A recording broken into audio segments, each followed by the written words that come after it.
The Financial Survival Network, helping you to survive and thrive in the new economy. This is the Financial Survival Network. Financial Survival Network is presented to you by Regal Assets. Buy and sell physical gold and silver through your existing retirement plan, 100% tax-free with Regal Assets. If you want to include physical gold or silver in your existing IRA or old 401k, request your free investment kit, which was recently featured in the Forbes and Smart Money Wall Street Journal magazines. Call toll-free 855-678-6620, 855-678-6620, or visit regalassets.com. It's time for another Triple Lutz report.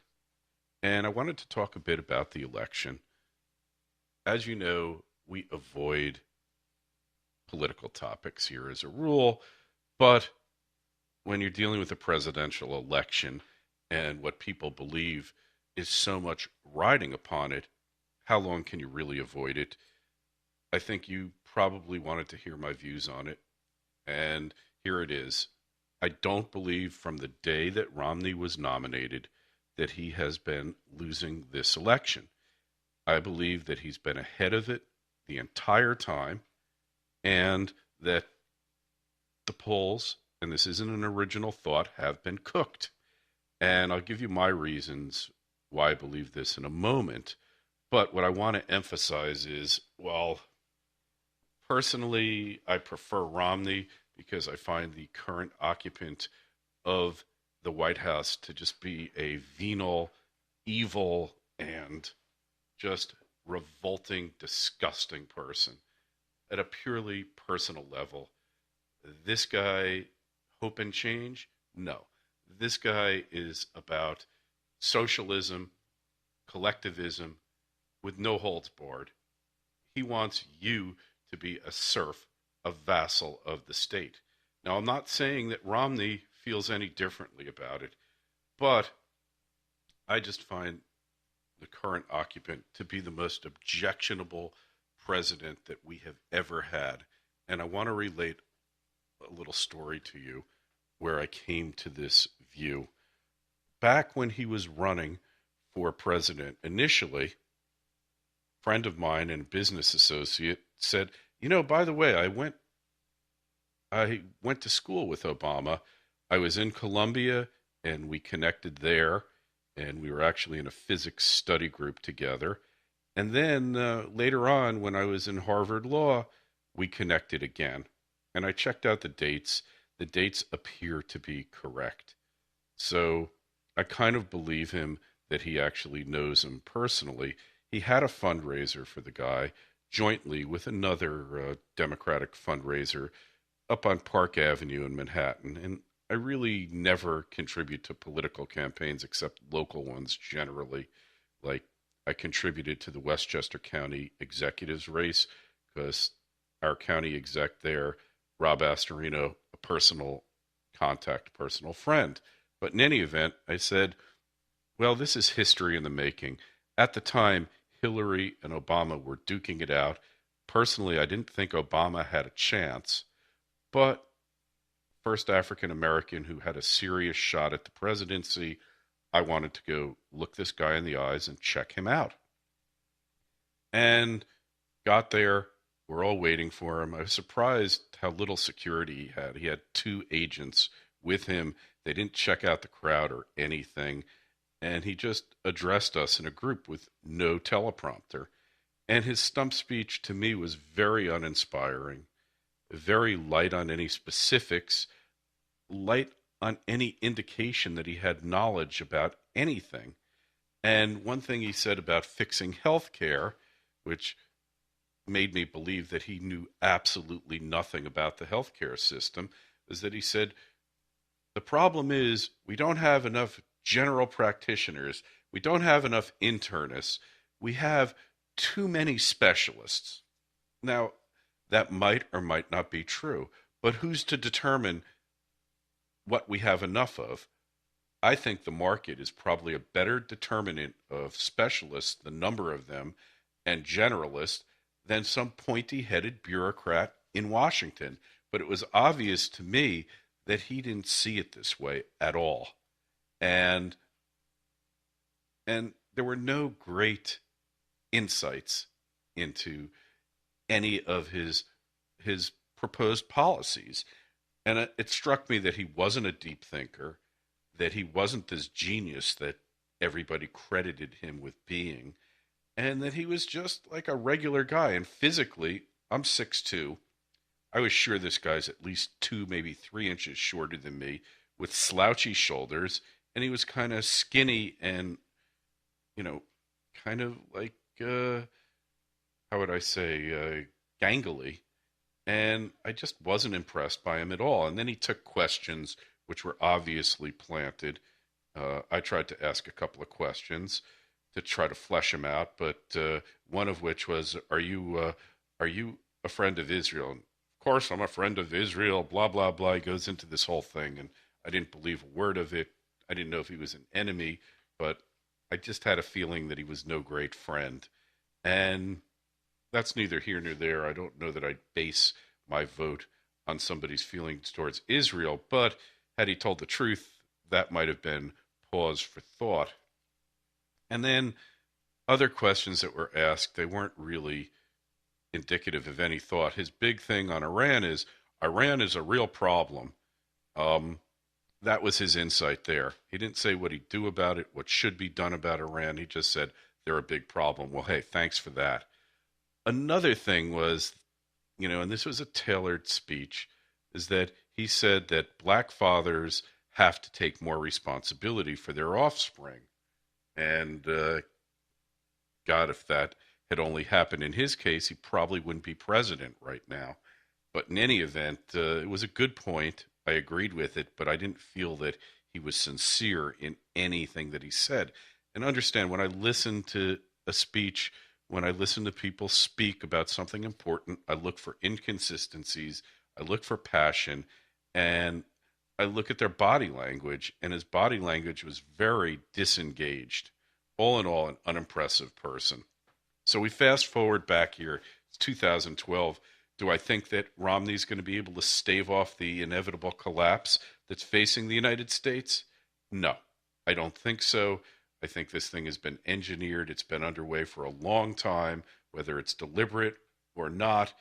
It's engineered by stupidity or intention. You take your pick. But there's nobody that can save the dollar at this point. Perhaps certain really negative effects could be mitigated. But getting back to the polls, they've been cooked, because back then in 2008, I didn't really think that Obama could win, but I didn't really think that McCain could win either. McCain was an inept, incompetent, and a jerk. The guy is an idiot. He's stupid, and that's all you can say about him. He had no insight into economic theory or policy or what to do about the economy. The problem was Obama was the exact same thing. Somehow, through the financial collapse, they managed to shift the topic to the economy rather than to the wars and foreign policy. And back in 2008, as much now, maybe more so, the country was war weary. So Obama is a communist. Obamanist is a bright new face on the political scene. He's saying hope and change. So he got enough people to go along with it, even in states where you wouldn't have thought it was possible. Virginia, Florida, North Carolina, states that have voted Democratic in the past, but I just didn't believe they were going to this time. But proved me wrong. This time, however, you got to look at his coalitions. And sure, he's got minorities, African Americans, to some extent Hispanics, but he's lost so many of the coalition that he put together. The white people who voted for him, doctors that I knew, there's no way they're voting for him after the debacle that his administration has proved. He's lost a huge chunk of the Jewish vote, which doesn't matter so much anywhere except in Florida, for the most part, a couple of other places. But Florida, it's really crucial. And any military vote that he got, vets, whatever, forget it. Gone. No way it's going to happen. And we go down the line and we see that his support from various groups has disappeared, at very least diminished. Even the hopey, changey little kids, I think Ryan summed it up best in his speech where he accepted the vice presidential nomination when he said that, you've got your kid who graduated from college, who's living in the basement, and he's staring up at the faded Obama posters, wondering when his life is going to start because he can't get a job. And millions of these kiddies are in big, deep doo-doo because their student loans are in default, and you can never get rid of these student loans. And where's the handout from Obama? Where has he helped them? The real estate deal, things have just gotten worse and worse. He's lost Wall Street. They're still giving him some money because, as you know, Wall Street always has to cover its bases. But let's face it, there is no way that after he's assaulted them verbally for years and years now, that they're lining up behind this guy. He's exposed himself for being a collectivist. Now, Wall Street's behind Romney. To some extent, I suspect that Romney is a creation, a creature of Wall Street. Not a big insight there. But they're behind him. And then let's look at that debate. I mean, the debate, they're awful anyway. I can't stand watching the things because the moderators are always tilted. They never really get into a debate. It's a comment period where the moderator asks a question. What do you think, Mr. President? Well, I think this. What do you think, Mr. Challenger? Well, I don't agree with the president. They never really address each other. What happened to Lincoln Douglas, where moderator asks a question, one party answers it, the other one counters, and they go back and forth, and the only thing the moderator's there is to make sure that they don't come to blows and to throw the questions out. That's what I want to see. But anybody could have been a better debater than Obama. He was horrible in the '08 debates. It's just there were so many candidates running that you never paid that much attention to him. And then when you're debating McCain, like I said, is an idiot. He's intellectually inferior in every area. And when he went up against McCain, it was nothing. Now, whether you like Romney or not, and I'm not a fan of his personally, but I think he's a better choice than the current occupant. But the guy is smart. He's book smart, and he's run businesses. He actually has made payrolls, and you have to give him credit there. And he just disassembled Obama on every issue. And Obama couldn't even respond to half of it. The first debate, Lehrer just would jump in and save the president. The second debate totally tilted that Candy Crowley is a pig, and I'm not referring to her looks. You draw what you want from her looks. She's a pig because she pretends to be an unbiased, neutral referee, and she came in and jumped to Obama's rescue on Libya. There's a lot more to Libya than anybody's talking about. It's basically what happened in Libya was fast and furious with Al-Qaeda and shoulder-mounted rockets. I mean, Libya, they've gotten a hold of all these weapons. We armed Al-Qaeda with high-tech weaponry. They're trying to get it back. That's what the ambassador was doing. That's why he was killed. And of course, the administration's lying about it. But for the moderator, the neutral moderator, to jump in there and throw Obama a lifeline, I thought I was watching Who Wants to Be a Millionaire. This is absurd, and she should be terminated with extreme prejudice from her position at CNN, which, who watches CNN now anyway? Most people get their news from the internet, people who are truly informed. So these are my thoughts on the election. It's not going to even be close. Romney is so far ahead of Obama that they can't even cheat their way to success.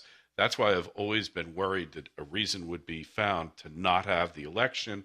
Hopefully I'm wrong about that. I think it's too far along for any force majeure to occur that would postpone or cancel the election, which was Arch Crawford's greatest fear about this. I don't believe that Obama has a shot in Florida. He's finished in North Carolina. I believe Romney's way ahead in Ohio.